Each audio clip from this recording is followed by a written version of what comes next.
นะครับโอกาสดีอย่างนี้ไม่ได้มีมากันบ่อยนักนะครับโทรศัพท์ที่มันพังมันเสียแล้วแท็บเล็ตใช้งานใช้การไม่ได้หม้อแบตเตอรี่แบตแห้งแบตมอเตอร์ไซค์แบตรถยนต์ถ้าใครมีก็นำออกมาแลกนี่ครับของงานไอปังมีเสียงครับสีส้มกระช่อนสายโลฝ่าเลยตัวนี้เต็มคอครับกัดเต็ม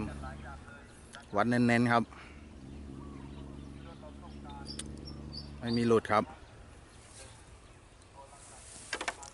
ส่วนสายที่ใช้วันนี้ก็เป็นสาย P2 ฟินครับถัก8เหนียวลื่นตีไกลครับกบคู่กับคันฟินรุ่นใหม่ครับรุ่น After Shock เวท87ครับสายนี้งัดสบายเลยครับฝากผลงานเอาไว้ด้วยครับกับไอ้ปังมีเสียงต้องลองครับอย่างฟิน